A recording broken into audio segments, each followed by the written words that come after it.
What's good with the YouTube? You already know Big Flacco with a convict's perspective, and I'm gonna smash, dash, slide on through with a little bit of energy. Please hit the like, subscribe, comment, and do all those things to help support this channel, and hit that bell notification for future fire content. So as you already know, man, this is pick number 5 in the subscribers picks, and this is a good one, guys. Right here, we're gonna be talking about Blackie Fontana, also known as Robert Diaz, his original state name, government name. Now, man, Blackie Fontana, I'm gonna tell you like this, right? He is what you call a man's man, a dude that could stand on his 2 feet, 10 toes down, an individual that was willing to chunk him with whoever. If you had a problem, let's deal with it. He didn't run, he didn't cower it out, he was ready to go at all times.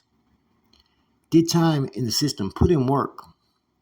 Active Sureno in the system, putting in work.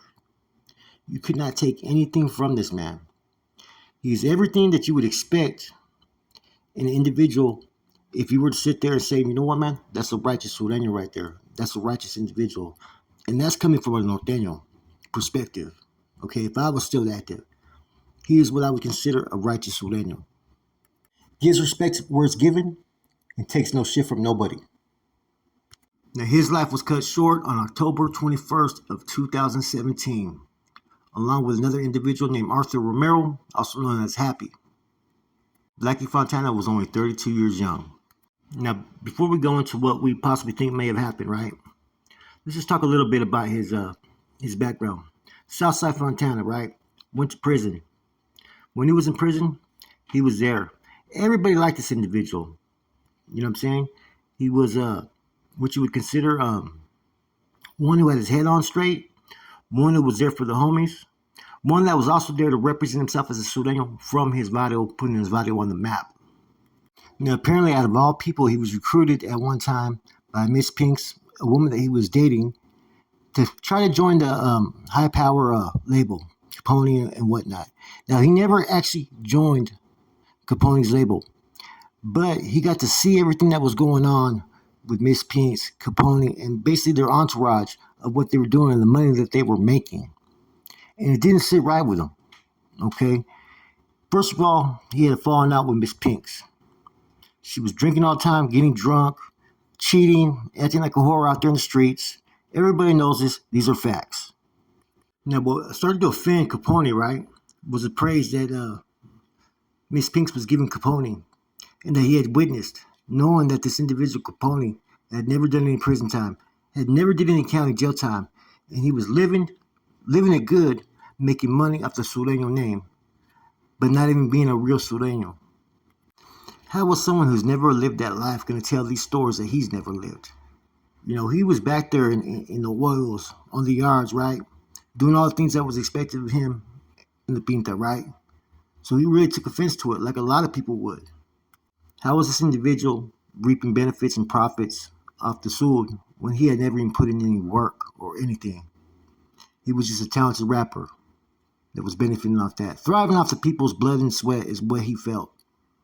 There was a time, right, when they were on the bus out there in Texas, right? And he pretty much told Capone, you know what? I'm cool. I'm leaving your artist here with Miss Pinks. I gotta go. Now, Capone wanted to sign fucking Blackie Fontana, right? And he did not want it to be looked at by other artists. Look what happened with High Power. Look what this individual, Blackie Fontana, did. That's something that he could not allow happen. Okay, so he tried to even kick Miss Pinks off the bus to get him in because he had yet to sign a label. He was scheduled to actually sign a label after the tour was over in a few months. Now, before this, right, anybody that didn't mess with High Power, that had the opportunity to, really hadn't made it. But somehow, man, this cat, Blackie Fontana, man, he started to get the buzz. He started to get noticed. Man, he was getting interviews. He was getting support. All kinds of stuff, man, from the people. He was showing someone straight out of prison could do this on the independent level. And to be honest with you, at this time, High Power was the most influential, probably, record label down south. Capone, right? He's been paying certain individuals for a long time, man, which has gave him influence and power in certain situations. There's certain things he's been allowed to get away with that most people shouldn't have got away with, okay? Now, with Blackie Fontana, right? he started to basically try to sabotage his career, try to blackball him, try to shut down places where he could do shows, try to have artists not even show up, cut him out of exclusives, all kinds of things, man, that was going to hinder his progress. But it didn't stop him, man. Blackie Fontana kept on going, man. Out there in the streets, rapping. Hey, in the meantime, you want to go catch a fade on the side? He'll go catch a fade with you real quick on the side. Like nothing.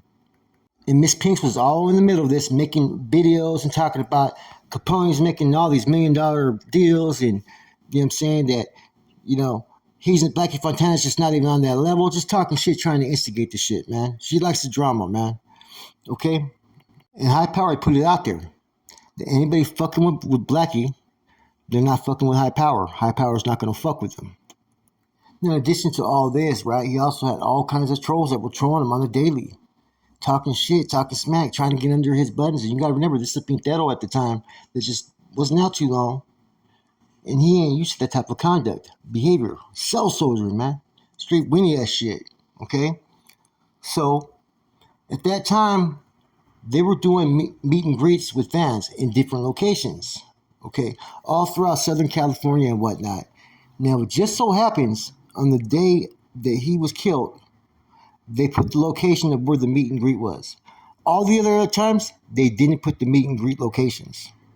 So there's no evidence or proof of really what happened, who did what, right? But there's just circumstantial evidence, like, the people moved out that home and their last name was Rodriguez, which is the same last name as Miss Pink's. They put their location on the meet and greet. They'd never done this previously. There was a lot of shit talking. There was a couple fights, the back and forth, right? And I think Blackie Fontana was pretty much exposing Capone, that he was weak, that he was soft, that he needed an entourage, that he hadn't done anything to stand up on his own 2 feet. And I think Blackie Fontana became the biggest threat to High Power, just being who he is. Nothing more, nothing less. Like he put in a comment or post, a real Sureno. Those were straight shots at Capone and a lot of other rappers, man. Not just him, but a lot of rappers that didn't earn their respect or earn the title that gives them the title of Sureno. Now, apparently, Blackie Fontana was going over there to collect money, but everybody was talking about this. That he said when he seen Capone, he was gonna get that one-on-one. He was gonna get that ass. Capone had been around so long and has fat in the pockets of so many different people that he feels like he has a pull, like he's a big homie. And I've been told that by even OGs out there in Southern California when it comes to Capone. Now, the day before he died, you had a video by Miss Pinks talking all kinds of smack, talking about, hey, he talks bad up on his hood, that the SF stands for something fake and something fraud, and saying this is not how Sureno conducts himself. And, man, Blackie Fontana hit her right back up, said, man, Capone's the type of vato that's letting a female speak for him. And Blackie Fontana was 100% right, man. There's no reason why Miss Pinks should have been speaking on any type of Southside business. Period. When Capone could have spoke for himself. And as you seen, Blackie Fontana started saying, hey, you don't even know the extent of what this dude's trying to do and hating on me. He goes, then he went on and said, man, fuck Capone, fuck High Power. If you rocking with High Power, fuck you too. Straight up like that. And he was letting people know that, hey, you guys don't even know what these vatos are doing. You don't even know how they're acting. And like I said, everything around Miss Pinks, right, it's always questionable, huh? She's always involved in the mix, always involved in something, right? So, like typical females who are pretty much fucking, tarnished, right? Tainted, had a bad experience, had a bad breakup, have animosity towards her ex. She was filling up every motherfucker about this dude, right? Guarantee that. And Capone already had issues, man. By the way, Homeboy was just fucking putting him on blast. So, there's a whole lot of different theories about what happened, right? But it happened at a place where they were doing a meet and greet. But this was the first time they posted their location ever, knowing he was going to show up. It's almost like they had time to plan this out for it to happen the way it did. Because they knew the first chance that Blackie Fontana knew where they were at, he was going to show up. And sure enough, he did. Now, was this a random hit by a fan that was just there and happened to run into him? It's kind of executed too smooth, huh? Was this done by Mr. Capone himself or his crew? I doubt it. You know what I'm saying? I don't think they're gonna do anything. I don't think he's gonna do it himself. I very doubt it. He just reminds me he's studio, right? Not I have no issues with the dude. Don't get me wrong, but I just don't see that from him.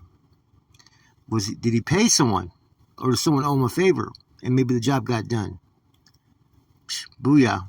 Potentially, that's probably what happened, and that's what the rumors are on the streets. But there's no proof either way, and I don't anticipate this crime to get solved anytime soon. You know what I'm saying? I think people that were there, they would have already said something if they wanted it to be known. And I'm pretty sure that whoever was there that night, they put enough safeguards to prevent anything from happening. That's the one thing I will say about high powers. When a high power has issues or conflicts, that shit does not hit the streets. It stays in-house. I will give them that. Whatever may have happened, it's just a fucked up situation, man, because Blackie Fontana, he had talent, man, because you know what? He was a real one. He was from the hood. You know what I'm saying? He was a Sureno. He was doing his thing. He was pushing that line. And he didn't need nobody else but himself to do it. And you got to respect him as a man for doing that. With that said, this is Flacco from a convict's perspective. I hope you guys enjoyed this.